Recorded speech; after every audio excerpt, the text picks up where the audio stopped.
Baixe a rádio São Carlos FM, ZYE 311, canal 300, 107,9 MHz. Todo dia, o dia todo com você. Agora, na São Carlos FM, primeira página no ar. Segunda edição, jornalismo dinâmico. Tudo sobre São Carlos, integrando toda a região com informação e credibilidade.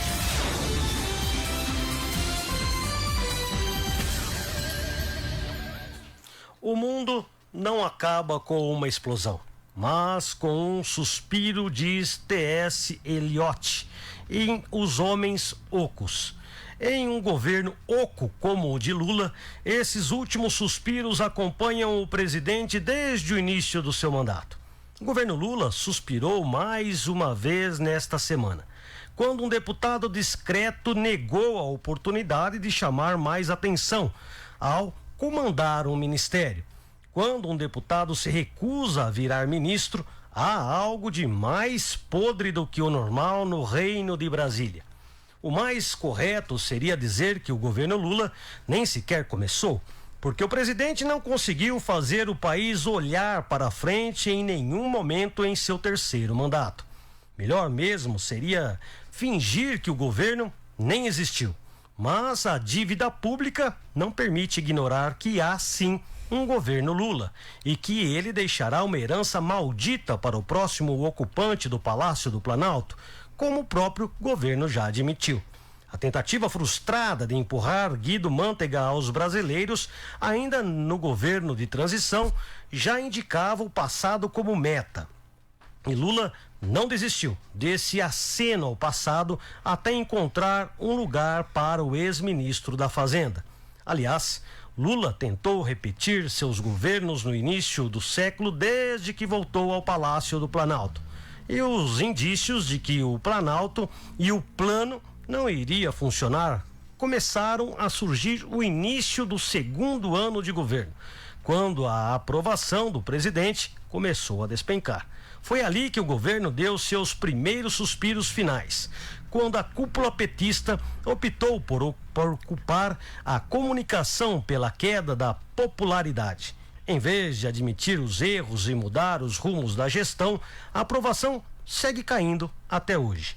O governo suspirou de novo quando o ministro da Fazenda, Fernando Haddad, trocou os pés pelas mãos, ou os cortes pelos gastos, ao anunciar o pacote fiscal que deveria recolocar as contas públicas nos trilhos, mas que acabou fazendo o dólar disparar. Quarta-feira, 23 de abril de 2025. Começa agora o Primeira Página no ar, segunda edição. A sua fonte de informação. Ivan Lucas e Joyce Assunção trazem as notícias mais importantes para você continuar o dia bem informado e ainda a entrevista com o promotor de justiça Flávio Okamoto a partir de agora no Primeira Página no ar, segunda edição. Primeira Página no ar. Apresentação: Ivan Lucas, Joyce Assunção. Primeira Página no ar. Vamos às informações do mercado financeiro, pois o dólar comercial está em queda de 0,82%, sendo vendido a R$5,68. O euro está em queda também de 1,31%, está sendo comercializado a R$6,45. Já a Bovespa trabalha neste momento em alta de 1,91%, está com 132.956 pontos. Essas são as informações econômicas desta quarta-feira. WhatsApp Primeira Página 3419-9462. Tempo e a temperatura. A previsão no Primeira Página no ar. Nesta quarta-feira, 23 de abril de 2025, São Carlos tem um dia de sol com muitas nuvens, com períodos de céu nublado e noite com predomínio também de nuvens. Temperaturas variando na casa dos 15 a mínima e 28 graus a máxima, mas sem previsão de chuva, viu, gente? Apesar de toda essa nebulosidade. Umidade relativa do ar oscilando entre 49% a 94%, o vento soprando de leste a sudeste a 9 km por hora. O sol nasceu às 6h26 e deve se pôr às 17h53. A gente vai conferir juntos agora a previsão do tempo para toda a região sudeste. Sol forte e tempo firme predominam no sudeste brasileiro nesta quarta-feira. Sem avisos de chuva nem alertas emitidos pelo Instituto de Meteorologia, o dia deve ser de céu claro, com poucas chances de chuva para todo o estado de São Paulo, centro-sul do Rio de Janeiro e quase todo o estado de Minas. A previsão de chuvas em Minas se concentra no leste, sobretudo na faixa que faz divisa com o Espírito Santo e sul da Bahia. Mutum, no leste mineiro, tem possibilidade de chuva a qualquer momento do dia em forma de pancadas, temperaturas variando entre 17 e 29 graus. Mais ao norte, em Santa Maria do Salto, próximo à Bahia, terá um dia com muita nebulosidade e 32 graus de máximo. A capital BH terá muitas nuvens, temperatura mais amena, não passando dos 26 graus. Todas as regiões do estado de São Paulo, incluindo a metropolitana, Serra e Litoral, devem ter um dia de sol aparecendo entre nuvens e temperaturas mais amenas. Na capital paulistana, mínima de 13 graus. Espírito Santo tem previsão de chuva isolada em todas as regiões. Na capital Vitória, a máxima fica em 28 graus. Já no Rio de Janeiro, céu nublado em praticamente todo o estado, mas com poucas chances de chover. Capital Carioca tem máxima de 29 graus, assim como São Pedro da Aldeia, na região dos Lagos, com um dia bastante nublado. As informações são do IMET. Primeira página no ar. 12 horas mais 6 minutos, pode olhar aí, 12:06. Muito boa tarde para você que está conosco no 107.9 na nossa São Carlos FM. Boa tarde a você também que está no nosso app, no nosso Facebook. Aliás, pode comentar, participar conosco, é muito bom tê-los conosco na tarde desta quarta-feira no jornal Primeira Página no ar, segunda edição. Boa tarde, Joyce Assunção. Muito boa tarde, Ivan Lucas. Boa tarde para você, para todos os nossos ouvintes. Sejam todos muito bem-vindos aqui conosco. Como o Ivan falou, você pode nos acompanhar no 107.9, pode interagir, participar conosco através da nossa live no Face, pode também mandar sua mensagem no 3419-9462, que é o nosso WhatsApp. Boa tarde, Ronaldo Piloto. Boa tarde, Joyce Assunção. Boa tarde, Ivan Lucas. Boa tarde, queridos ouvintes. Estamos mais uma vez aqui para levar muita informação para você nessa tarde. 12:06 e lembrando que se você não tem o nosso aplicativo é muito fácil. Vai na Play Store do seu celular. Digite São Carlos FM, baixe de graça para Android ou para Apple e depois com um clique você ouvirá toda a programação da 107,9 todo dia, o dia todo. Uma super boa tarde para você. E hoje nós temos um jornal um pouco diferente, pois trouxemos o promotor Flávio Okamoto, que vai falar um pouquinho comigo e com você. Boa tarde, doutor. Boa tarde. Doutor, por que o senhor escolheu a área ambiental para atuar? Promotor não é bem assim, a gente é escolhido, na verdade, né? Ah, entendi. Eu fui por muitos anos promotor da infância e juventude, né? Em Barretos, em Taquaritinga. Atuei um pouquinho na parte do crime organizado, no GAECO de Ribeirão Preto. E o jeito de eu ser promovido para São Carlos era assumir a promotoria do meio ambiente, que era o que estava vaga na época, né?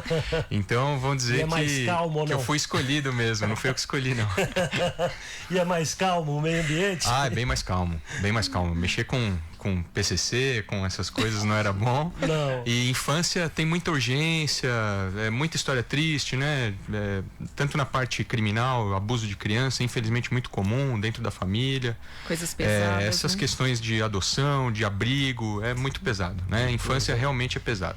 Doutor, eu estive apresentando lá na Câmara Municipal de São Carlos a entrega, né, dos diplomas dos embaixadores ambientais de São Carlos, o qual o senhor está ali envolvido. O senhor está ali.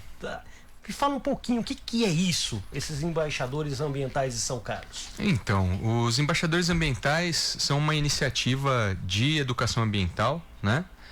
Promovida pela Promotoria de Justiça de São Carlos, com todo o apoio mesmo da Diretoria Regional de Ensino, né?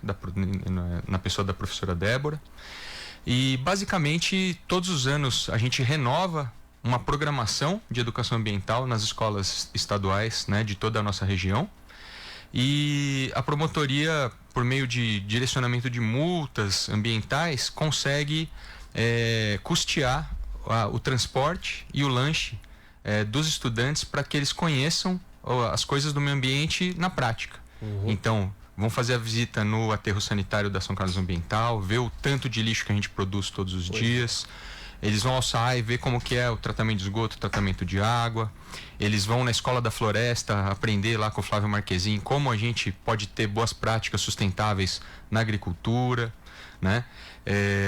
Eles vão no CDCC aprender sobre o cerrado, enfim, tem várias instruções, principalmente voltadas para essa área de resíduos, né? Que eu acho que é o principal problema da nossa cidade, acaba afetando na época da cheia as enchentes e na época da seca os incêndios. Sim. Então acho que se a gente cuidar melhor dos nossos resíduos, do nosso lixo, a gente vai ter uma cidade melhor em todas as épocas. E a luz no final do túnel em relação ao meio ambiente, o senhor acha que são as crianças? Não, eu ponho todas as fichas na educação, né? Eu posso dizer assim tranquilamente que a maioria, quase 100% das reclamações que a gente tem na Promotoria de Justiça são fruto da falta de educação ambiental da população, né? Da falta de consciência ambiental, da falta de sustentabilidade nas ações, de não se importar com as futuras gerações que são protegidas inclusive pela Constituição Federal, né? Então a gente acredita que a gente educando as crianças vão ser adultos melhores do que a gente é hoje, vão levar esse exemplo para casa, vão cobrar os pais, familiares. Eles são muito importantes na disseminação de informação ambiental. Então a gente tem um grupo de WhatsApp, né, com os professores, com os alunos, comigo, e a gente manda informações ambientais e eles espalham isso, né, hoje nas redes sociais de uma maneira muito fácil. Sim, legal. Então a gente acredita muito mesmo no programa dos embaixadores, que já está no 3º ano firme e forte. Que legal. Doutor, muito boa tarde para o senhor. Obrigado pela presença. O senhor falou muito aqui da educação, né? O senhor acha que a educação, além da educação, existe alguma outra maneira de engajar a população aí para que participem da sustentabilidade? Qual seria essa maneira? Sim, a gente... Tirando a educação, que o senhor falou que é muito importante. Claro. A gente tá reforçando um trabalho que foi iniciado 2 anos atrás com o secretário de Cidade Transparente, né, o Matheus Aquino, que cuida da comunicação da prefeitura. Então agora já, na terça que vem, a gente vai fazer o lançamento da nova campanha do Seu Fagulha, né? O Seu Fagulha vai ganhar alguns companheiros aí, vai ser a turma do Seu Fagulha agora, e a gente já vai começar em abril, ainda no mês de abril, voltando a campanha para prevenção de incêndios, né? Então, para o produtor rural, para fazer os aceros e tal. Então, respondendo a pergunta da Joyce, eu acho que a publicidade, as campanhas de conscientização são muito importantes, e ao lado da educação é que podem fazer esse panorama mudar na cidade. Sim, a gente queria justamente entrar, né, Ivan, nesse assunto de queimadas com o senhor. As queimadas em São Carlos, né? Quais que são as principais causas dessas queimadas em terrenos urbanos? Como que elas afetam aí as áreas rurais ou de conservação, os impactos ambientais, né, que causam essas queimadas, que são terríveis, pelo que a gente acompanha, é terrível. Na área urbana, eu digo tranquilamente que a principal causa é o descarte irregular de lixo e a falta de roçada em terrenos, né? Tanto públicos quanto privados. Então a gente fez um esforço legislativo, né? A gente montou a várias mãos um projeto de lei que foi aprovado pela Câmara, assim, com bastante agilidade, né? E mudou a questão das multas, né? De quem não faz a roçada do terreno, de quem descarta lixo de maneira inadequada e quem põe fogo, né? Então, em São Carlos é totalmente proibido você usar fogo para fazer a limpeza. E as multas, como eu disse, agora são mais altas. E a gente tem a novidade, né? Recentemente agora, inclusive por meio de uma emenda parlamentar do vereador Bruno, né? A gente tem uma verba para contratar uma empresa que faça a roçada do proprietário que foi notificado, foi autuado e mesmo assim não fez. Porque antes essa era a situação que a gente tinha. O que adianta ele ser notificado, autuado e o mato continuar lá, o lixo continua lá do lado da casa das pessoas, do lado das escolas. Então agora a prefeitura vai poder fazer o serviço por meio dessa empresa contratada e depois vai cobrar muito caro, né, de maneira que não vale a pena essa pessoa, esse proprietário deixar o terreno daquela situação. Sim. E sabe o que é o incrível, doutor? A gente sabe que todo dia de manhã, quando a gente levanta, tem que tomar banho, escovar o dente, a gente sabe que tem que fazer isso. E o cara que tem terreno, ele sabe que tem que manter limpo e não limpa. Esse que é o problema. Entendeu? Então a pessoa tem que realmente ser autuada. Não tem esse negócio. Antigamente, eu não sei se a lei ainda mudou no quesito, que antigamente você tinha que notificar. Até a fiscalização mandar, demorava uns 5 dias. Aí chegava lá a notificação, o cara tinha mais 7 para limpar. Antigamente. Agora não sei se essa lei nova já mudou. Aí o cara não limpava. Aí o fiscal demora para ir porque não tem muito fiscal para ir lá e fiscalizar. Porque cidade desse tamanho, nós temos obras, temos posturas, temos vários outros setores que os fiscais têm que ir atrás. E aí vai ver, já foi 2, 3 meses. A gente fez algumas adaptações, principalmente na agilidade da notificação, né? A gente tinha uma defasagem muito grande no cadastro da prefeitura com relação a endereços e tal. Isso. E agora a gente facilitou isso. Então, se ele tiver um e-mail cadastrado, um telefone, ele pode ser notificado pelo Diário Oficial. Então, a gente criou outros mecanismos para agilizar, diminuir esse tempo de resposta. Mas, infelizmente, a gente tem que respeitar pelo menos alguns dias, né? Para que essa pessoa responda a autuação e depois a notificação e depois seja autuada e, enfim, a gente possa acionar essa empresa que vai fazer esse serviço de limpeza. E como que vai funcionar? Por exemplo, assim, eu vejo o Ivan colocando fogo lá no mato. Eu quero denunciar ele. Como é que eu faço? Onde é que eu ligo? Eu tenho que ter um vídeo, uma foto comprovando? Como é que funciona isso? Então, pro ouvinte da Rádio São Carlos entender o absurdo que existia, né? Mesmo que você flagrasse alguém jogando lixo ali próximo da sua casa, você filmasse com o celular a placa do veículo, né? Ou filmasse a pessoa fazendo, isso não valia como prova para fins de autuação. Né? Para fins policiais serve e para fins de autuação não servia. Colocando fogo também. Não servia. Nossa. Então agora, mais uma vez, no esforço coletivo, né, da promotoria com a prefeitura, com o SAAI também, a gente minutou um decreto que foi assinado agora recentemente, que admite como prova tudo isso. Então, testemunha, filmagem, foto, para fins de autuação, para fins de punição dessa pessoa. E em breve, né, não é spoiler, é uma promessa, na verdade, a gente vai fazer operações e vai dar punição exemplar para quem for pego colocando fogo em lixo ou descartando lixo em lugar viciado, nos pontos viciados, né? A gente sabe que os ecopontos da cidade talvez não existam em número suficiente, né? A gente inclusive tem um inquérito civil que apura isso, se a gente precisa de mais ecopontos, onde eles seriam, tal. Mas o fato é que a pessoa não tem a mínima consciência, chega ali, encontra o ecoponto fechado e ele funciona praticamente o dia inteiro e joga no portão, joga na calçada, né? Na frente de escola, na frente de comércio, como a gente tinha por muito tempo no São Carlos 8, é um problema recorrente, e no Ipanema agora recentemente é impressionante. A gente pede para limpar, a prefeitura vai e limpa, dá uma semana, tá igual, tá pior. Mas tem algum número assim que a pessoa possa ligar na hora? Então, agora com esse decreto, a Guarda Civil Municipal, o SAAI e a fiscalização da prefeitura podem fazer isso. Então você pode mandar na ouvidoria ou pode ligar na Guarda Municipal, né? Se for um flagrante, que a Guarda Municipal tem poder de fiscalização ambiental agora. Que bom, doutor. Maravilha. Uma pergunta, doutor. Sobre notificação. A prefeitura manda o IPTU todo ano em casa. Se tiver lá essa lei exposta, falando que se não for roçado o terreno, não for limpo, se jogar sujeira, isso já não é uma notificação?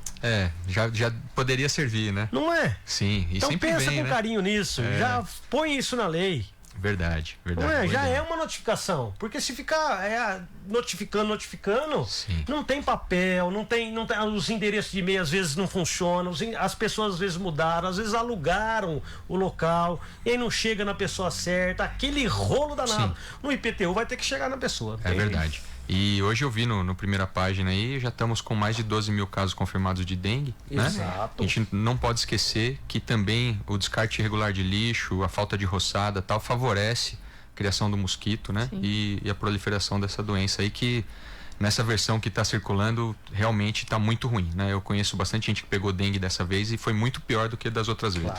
Claro, é verdade. Doutor, me diz uma coisa. Esse ano parece que vai ser pior que o ano passado em relação à seca, né? Porque com a seca tem muito mais locais pegando fogo por aí. O que o senhor vê nesse cenário? Então, a gente tem um trabalho já há 3 anos, né? Voltado para a prevenção de incêndios em São Carlos. A gente faz reuniões mensais, todos os meses do ano mesmo, né? Com várias instituições.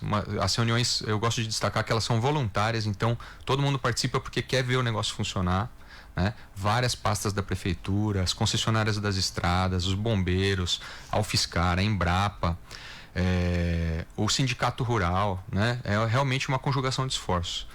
E a gente atira para todo lado, literalmente, né? A gente, por exemplo, para a área urbana, né? A gente faz a conferência dos hidrantes e manda para o SAE fazer a manutenção deles. A gente mexeu nessas legislações relacionadas à limpeza dos terrenos. A gente realiza todos os anos as queimas prescritas, né? Que pro ouvinte entender, né? Ah, mas o promotor está falando que eles colocam fogo? Sim, a gente coloca fogo, né? Com os bombeiros monitorando, né? Em locais previamente selecionados, onde tem um excesso de folhas mortas, de capim seco, né? Lugares que a gente sabe que na época da estiagem são pontos de ignição muito fáceis, né? E que levam perigo a pessoas, então se está perto de casas e tal. Então, todos os anos a gente seleciona algumas áreas e faz essa queima prescrita para acabar com esse combustível na época em que a gente ainda tem umidade, que a gente consegue controlar o fogo, né? Se a gente deixa esse material lá, esse combustível disponível, na época da seca, como a gente viu ano passado, infelizmente, né? Os incendiários com um mero isqueiro conseguem causar um incêndio incontrolável aí, que às vezes a gente demorou 7 dias, 10 dias para controlar, né? Então, a queima prescrita eu acredito muito. A UFSCar está fazendo trabalhos de pesquisa em cima das queimas prescritas que a gente fez nos anos anteriores para demonstrar como o cerrado é adaptado ao fogo, como ele se recupera, como ele é importante, né? E como a gente preveniu realmente. A gente, quem é de São Carlos vai lembrar, 2021 a gente teve incêndios horrorosos ali na região do Y, né? Da UFSCar, e depois na Embrapa, com morte de animais, de pesquisa, inclusive. Exato. Né?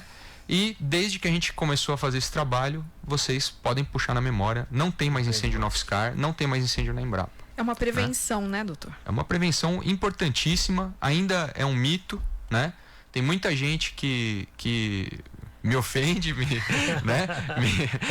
Não gosta de mim, porque eu sou defensor da queima prescrita, mas o melhor argumento que eu tenho é esse, né? Quando nada era feito, a gente tinha incêndios todos os anos. Depois que começou a ser feito, nunca mais teve. Então, funcionou alguma coisa. E em julho do ano passado, o governo federal soltou uma lei, né, de manejo integrado do fogo, que prevê como um dos principais instrumentos justamente a realização da queima prescrita, né, para prevenir. Que bacana. Doutor, eu queria fazer uma pergunta para o senhor, agora saindo um pouquinho da área de queimada. Certo. É uma dúvida muito comum ainda de muita gente. A pessoa tem uma árvore na frente de casa lá, cortar uma árvore sem a permissão.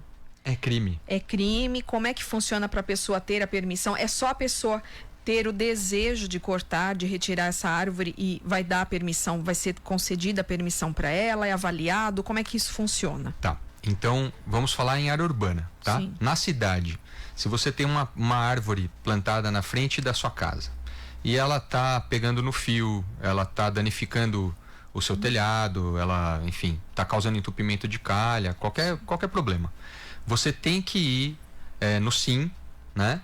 E registrar um pedido de poda ou supressão dessa árvore para a Secretaria Municipal do Meio Ambiente, tá? E aí um técnico vai fazer essa avaliação. Se for caso de supressão, provavelmente eles vão recomendar que você plante alguma outra árvore mais adequada. Tipo, inclusive, né? a gente tem, tá, em São Carlos, uma relação das árvores adequadas para passeio público. Legal. Né? Isso existe. Inclusive nós temos um horto que doa mudas. Que doa mudas, muda, né? Maravilhosas, né? E infelizmente o que acontece é que as pessoas desconhecem às vezes a lei, né? Isso está na lei dos crimes ambientais desde 1998, então faz muito tempo. A pessoa às vezes fica até fazendo soluções caseiras e jogando ou cavocando a árvore para ver se ela morre. É um crime, né? Enfim, isso é crime, né? E, infelizmente no fórum a gente tem vários processos desses, as pessoas acabam pagando umas multas pesadas, né? E se você pode dizer, mas eu fiz o pedido na prefeitura e não tive resposta. Não, se você fizer qualquer solicitação na prefeitura e não tiver resposta no prazo razoável, né, ou da ouvidoria ou do SIM, você pode registrar essa reclamação na promotoria. Sim, pode né? cobrar. E aí a promotoria, como eu já fiz algumas vezes, né, vai cobrar da Secretaria do Meio Ambiente uma resposta para sua solicitação, para dizer se é caso mesmo de suprimir aquela árvore ou não. Sim. Tá? Então, de qualquer forma, tem que ir até o SIM, tem que fazer o pedido lá e tem que aguardar uma posição, tem que aguardar. né? Isso, por um prazo razoável, paga né? alguma coisa, doutor? Isso é gratuito? Não, tem isso é algum gratuito. custo? Não. Então, o pessoal que está ouvindo, né? Quem quiser aí, de repente, tirar ou trocar a árvore, igual o doutor falou, às vezes você tira uma que tá, de repente é muito grande ali pro local, você pode plantar uma menor, né? A calçada. Mas se eu arrancar a árvore e plantar uma outra no lugar, não, também é sem crime. prévia autorização, você não deve fazer isso. Que coisa, Não pode olha fazer só. nada disso, ficar descascando a árvore, ficar jogando nada para ver se ela morre, tem que ser comunicado, mesmo que esteja na frente da tua casa, mesmo que foi você que plantou.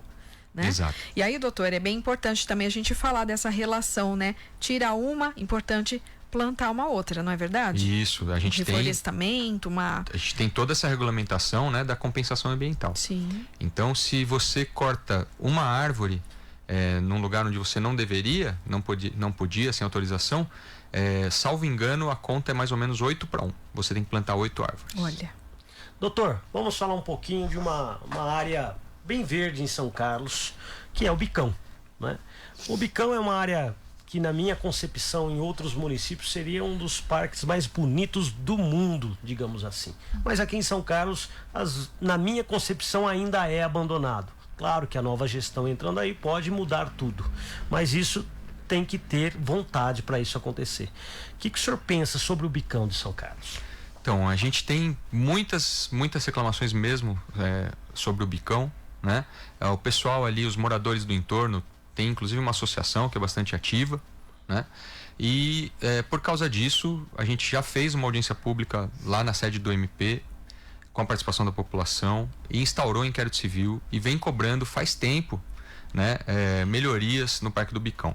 Qual que era o problema? Na gestão anterior, né, ainda na gestão do prefeito Ayrton, o Parque do Bicão estava sob a gestão da Secretaria de Cultura e Esporte, que é uma secretaria, como a gente sabe, menor, né, com orçamento muito menor, e que não tem sequer funcionários para cuidar daquela zeladoria, da manutenção, né? Então, isso acabou sendo jogado de lado mesmo, a manutenção de várias praças esportivas, né? O cartódromo também estava, por exemplo, que acho que é o principal lugar de lazer do São Carlense, né? E andar no cartódromo de final de semana. É verdade. Então, a gente instaurou essa investigação, vem cobrando a prefeitura, e a resposta positiva que a gente tem é que, a partir da entrada do Neto, isso foi passado para a Secretaria de Qualidade Urbana, né? A antiga Secretaria de Serviços Públicos.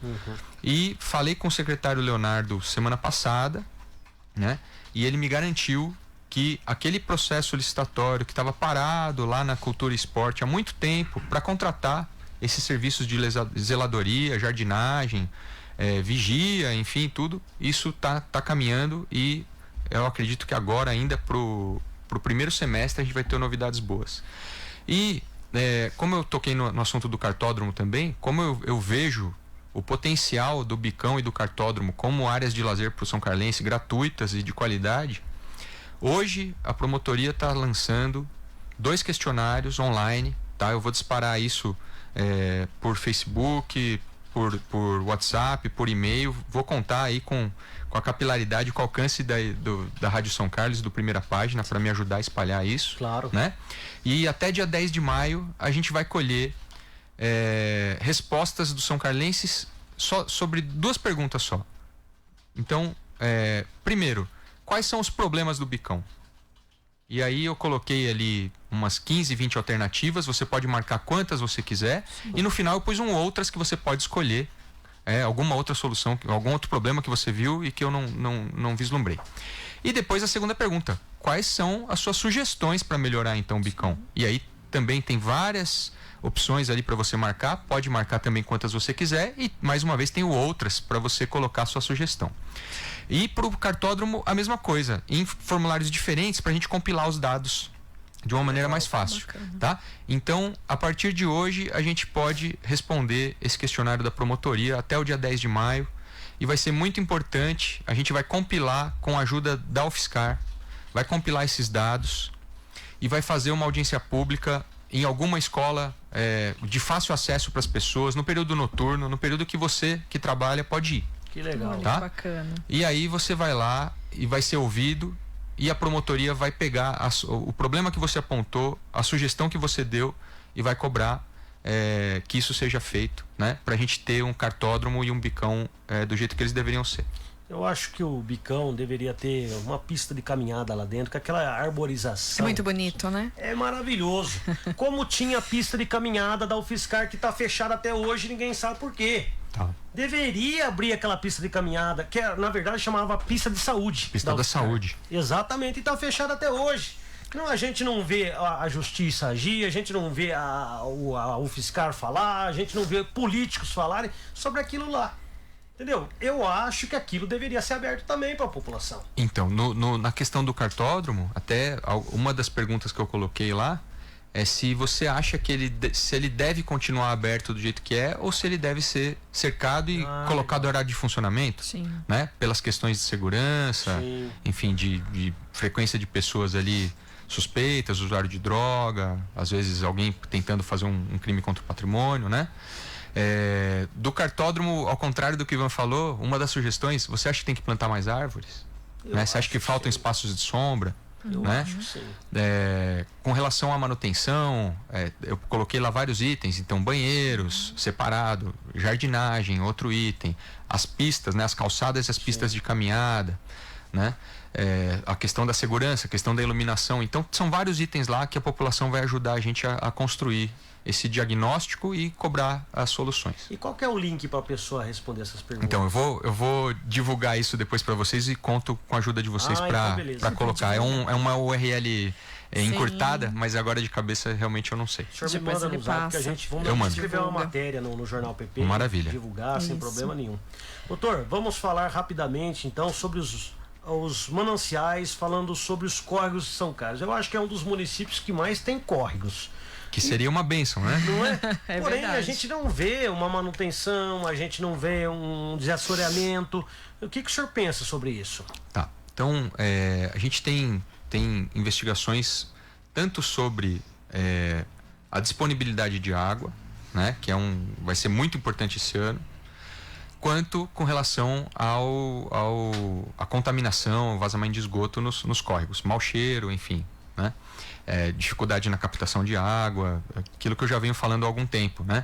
Se a gente não cuidar da nossa água superficial, que é mais ou menos 1/3 do abastecimento da cidade, principalmente ali na região do São Carlos 8, do Fagá, do Coqueirinho ali, a gente vai ter problemas de falta d'água, porque a gente não vai mais poder tratar a água do espraiado. Caramba. Né? Então a gente tem que cuidar muito bem daquela água, onde a gente deixou os bairros crescerem, chegarem muito perto, né? Detonar a área de preservação permanente. Então a gente está com um trabalho ali, o diagnóstico já foi feito, a gente já fez 2 audiências públicas para ouvir a população lá na escola Aduarque Emeldibo, né? E agora a gente está na fase final de implantação das soluções, né? Que vai passar pela troca da rede coletora de esgoto, substituição dos tubos antigos ali na região do córrego Ponte de Tábua, né? Porque é ali que vaza, a gente já sabe que é ali que vaza. Até para o ouvinte entender como a gente fez, a gente foi pegando... Descarte irregular em São Carlos. A gente pegou a água na nascente, fez a teste da qualidade, viu que era limpa. E pegou lá no espraiado, viu que ela estava suja. E foi cortando pela metade os caminhos. Até encontrou onde é o problema. O problema é no córrego Ponte de Tábua, onde ele encontra o Rio Monjolinho. Tá? Então é ali que a gente vai atuar com essa troca da rede de esgoto e com recomposição da área de preservação permanente por meio de plantio de árvore. Tá? Essa é uma das coisas. Mas você estava dizendo com relação a desassoreamento. O antigo DAEE, agora SP Águas, né? Todos os anos tem soltado editais, né, para fazer o desassoreamento de alguns corpos d'água dos municípios. Esse ano eles fizeram lá no espraiado. Quem foi no Parque Ecológico mais ou menos no final do ano passado viu ali uma movimentação de máquinas intensa entre o espraiado e o Parque Ecológico, né? Foi um serviço de desassoreamento feito. Também foi feito no Tijuco Preto, lá na barragem da Rero, né? A antiga barragem, lá em cima. Foi feito um grande desassoreamento ali. E agora a gente tem outros lugares para fazer. A prefeitura, por meio do SAAI, fez um desassoreamento grande, importante, ali na rotatória do Cristo, né? Na ponte da Tancredo Neves, que, em tese, depois que a gente resolveu o problema da ponte da Rumo, né? Não existe mais o gargalo que causava aquele alagamento na rotatória do Cristo. Agora, o nosso novo gargalo é aquela ponte. Então, ali tem que estar sempre limpo, assim como os bueiros tem que estar sempre limpos para a gente não ter alagamento. Porque inundação mesmo, transbordamento, a gente não tem mais razão para ter. Né? Mas, enfim, promotoria monitora isso. A gente tem um canal de comunicação muito bom com o Mola, que é um servidor espetacular, né? Exemplar, né? Incansável. O Mola, a gente manda para ele, eu vejo na imprensa às vezes, mando para ele: Mola, você viu isso aqui? Ó, tô indo lá, já te digo. Vai lá, estourou tal coisa, vamos consertar. Coisa de dias, está totalmente resolvido, sempre. Só que a gente sabe que a gente tem um espólio, tanto na rede de água quanto na rede de esgoto, muito antiga. Né? Que precisa de manutenção, precisa de substituição. Com certeza. Então, o que a gente vem cobrando do SAAI, e estamos tendo uma resposta muito boa agora com a entrada do Derek na presidência, é um planejamento para fazer a substituição da rede de esgoto antiga e da rede de água antiga. Tá? Para o ouvinte ter uma ideia, a perda de água tratada em São Carlos é de mais ou menos 40%. Poxa vida. Meu Deus. Quase metade é perdido depois que a água é tratada, depois que a gente gastou dinheiro público para deixar essa água limpa, própria para consumo humano, né? Então a gente tem que combater sim o gato, né? O furto de água, tem que combater os vazamentos e tem que trocar a rede de água para que ela possa funcionar a contento. Quando começa a faltar água, gente, nos lugares mais altos, o SAAI tem que aumentar a pressão. Quando ele aumenta a pressão, a rede antiga, a rede rompida, rachada, ela estoura. E também muito importante a conscientização das pessoas, né? Em economizar também. Nossa, isso é importantíssimo, né? Básico. Eu fico passando de carro, não só aqui em Ribeirão Preto, eu moro em Ribeirão Preto, né? As pessoas lavando o quintal com água. Sim. É revoltante, né, gente? Eu fico também. Tem muita gente no mundo que morre de sede, a gente tá lavando... Dá pra aproveitar, né? A água da máquina de lavar roupa. Tá lavando calçada com água potável. Você acredita que eu já ouvi pessoas falando, mas nós estamos em cima do aquífero Guarani, meu Deus, maior... Então eu tenho uma má notícia. Não é? Então fala. Qual que é a má notícia?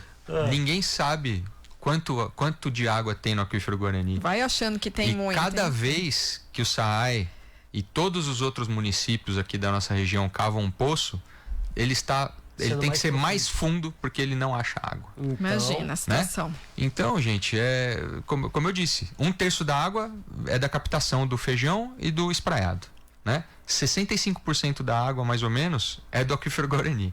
Se o aquífero Guarani falhar, 2/3 da cidade está sem água do dia para a noite, e não só a gente, todas as cidades, né? Então a gente tem que cuidar melhor da nossa água, tem que ter hábitos melhores, né?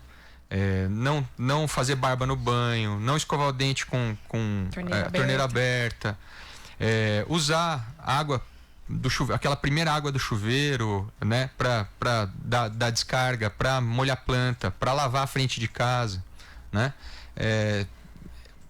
Irrigação, piscina, eu tenho sérias restrições, né? Eu acho que é um gasto de água, assim, absurdo, né?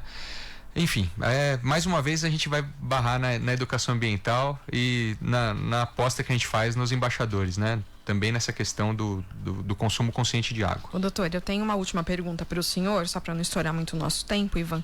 Eu queria falar um pouquinho a respeito do tráfico de animais. Isso é crime? Como que ele é configurado, quais os profissionais envolvidos para estar averiguando isso aí. Às vezes a pessoa tem um passarinho na gaiola em casa e não sabe que aquele animal não pode estar ali, né? Então, como que a gente pode passar essa informação, que as pessoas podem ter esse conhecimento, quais as penas, as multas, como que a gente pode denunciar isso também, que infelizmente, vira e mexe, a gente está vendo por aí, né? Sim. Então, de tráfico mesmo, de venda de animais silvestres, eu não tive nenhum caso aqui em São Carlos, mas porque isso não é um crime muito comum, não é um crime que esteja sendo investigado, que a polícia esteja atrás, né? Infelizmente. A gente sabe da existência de ações do IBAMA, da Polícia Federal principalmente, nos lugares onde tem muito tráfico de animais, conhecidamente, na Amazônia, no Pantanal, né? Aqui em São Carlos a gente tem muitos casos de maus tratos de animais e de animais silvestres em cativeiro. Que não pode estar lá. Que não pode. Então, macaco, alguns casos, arara, papagaio, muito passarinho. O trinca-ferro é um passarinho que pode ter em casa ou não? Não pode, porque ele é silvestre. Muita gente tem, né? Então, vários curiós, canários. Então, é assim, se ele é um animal nativo do Brasil, se ele é um animal silvestre do Brasil, você não pode ter ele em cativeiro, tá?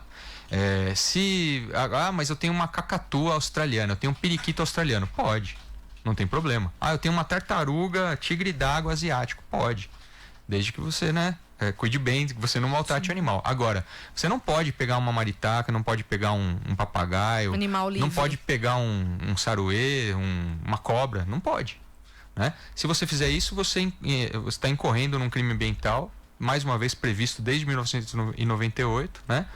E a gente todas as semanas faz audiência no fórum de gente que tem principalmente passarinho em casa. Sim. Tá? E aí as pessoas recebem uma multa, né? Costuma ser pesado. Aliás, recebem 2 multas, porque eu costumo explicar na audiência que é como você dirige bêbado.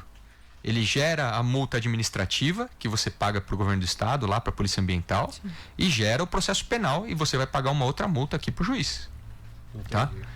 E você pode perder a primariedade. Se você não perder a primariedade, você vai ter que fazer um acordo e durante 5 anos você não tem direito a fazer esse acordo de novo, tá? E a gente, eu e o Dr. Sérgio, que somos promotores do meio ambiente, a gente tem um olhar muito cuidadoso com a pessoa que é criadora de passarinho ou que foi pega caçando, tá? Esses aí a gente costuma pedir a aplicação de multas num valor muito mais elevado, porque ele sabe que é errado e ele continua fazendo, né? Ou ele pega o passarinho que ele tem regularizado, né? Com anilha, tudo do IBAMA, e usa ele de chama. Oxa. Né? Arma arapuca, bota o passarinho ali perto para pegar outros animais da mesma espécie, né? Então isso é crime, é punido e a gente tá de olho. Denuncia na Polícia Ambiental. Polícia Ambiental pode ser não 90 também. Polícia Normal também pode fazer o flagrante, né? Se você sabe que alguém tem um animal silvestre em casa, pode denunciar 190, pode denunciar na Polícia Civil, né? Também no 181, eu acho, diz que denúncia, né? Pode fazer 190, 181, não tem problema. Ô doutor, me diz uma coisa, o senhor falou de multas, o dinheiro tanto ateando fogo no mato, o dinheiro dos animais, aí aonde vai esse dinheiro? Esse dinheiro é aplicado aonde? Fica na promotoria, vai pro governo, como que é? Então, esse dinheiro que é pago no fórum, quando você pratica um crime ambiental, ele vai ou pro Fundo Verde Municipal, quando o juiz aceita que esse depósito seja feito no Fundo Verde Municipal, ou ele fica numa conta da vara. Então nós temos 3 varas criminais, cada vara tem uma conta.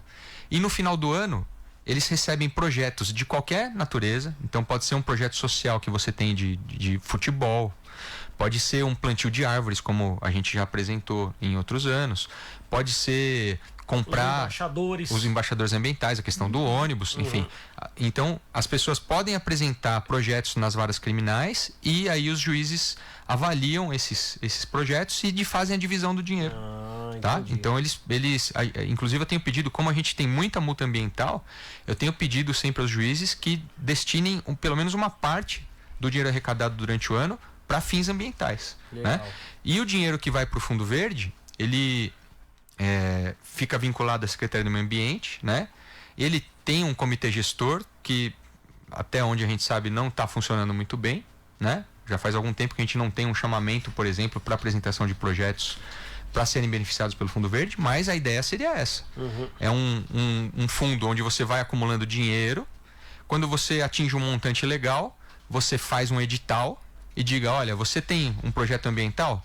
apresente para mim e traga um orçamento. Sim. Olha, isso aqui é importante, então eu contemplo o seu projeto e te dou o dinheiro e depois você presta contas para mim. Que bacana. Tá? Essa é a ideia. Agora a gente tem que pôr para funcionar o Fundo Verde. Tá certo. Doutor, quando vocês vão expandir os embaixadores ambientais para a escola particular também?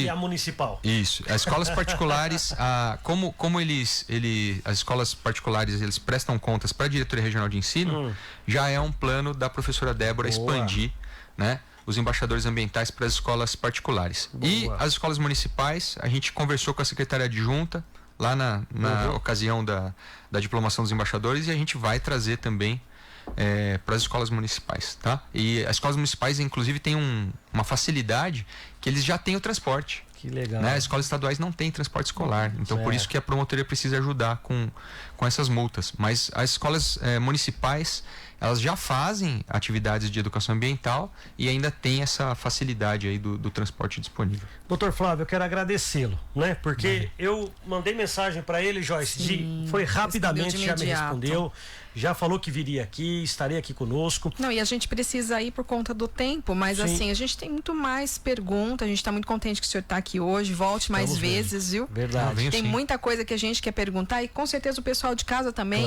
se for possível a gente abrir numa futura nova visita, também o pessoal deve ter muita dúvida, né? Muita coisa para perguntar, para questionar aí. Sem problema, eu que agradeço o espaço. Doutor, o senhor tem alguma mensagem? O microfone está aberto. Só agradecer mesmo aqui a Rádio São Carlos, o Primeira Página, pelo espaço cedido. Sempre a gente é contemplado, agraciado ali com a lembrança nos torpedos, nas notícias, né? Eu agradeço muito, acho que é muito importante o papel da imprensa para mudar essa falta de consciência ambiental que a gente tem. Se antes era um detalhe, alguém achava perfumaria, né? Uma coisa menos importante. Então aí os incêndios, as inundações, as catástrofes cada vez mais comuns, mais frequentes, para provar que a gente estava errado. Exato. Né? E se é que a gente ainda tem tempo para mudar isso, então a gente tem que começar o quanto antes. Muito obrigado. Obrigado. Deus abençoe. Joyce, muito obrigado. Obrigada, Ivan. Agora são 12:46. Vamos embora. Obrigado, Ronaldo Piloto. Obrigado, Ivan Lucas. Obrigado, Joyce. Obrigado também ao nosso querido promotor pela ótima entrevista, e a você, nosso querido ouvinte. Continuem por aqui que tem boa música e, é claro, pílulas informativas durante todo o dia para você. Muito obrigado pelo carinho e pela audiência. Eu volto amanhã às 7 da manhã com o jornal Primeira Página no ar, primeira edição. Grande abraço a todos, fiquem com Deus e amanhã tem mais. Tchau. Tchau. Primeira Página no ar. Jornalismo dinâmico. Tudo sobre São Carlos e região. Integrando informação, credibilidade e imparcialidade. Primeira Página no ar. São Carlos FM 107.9.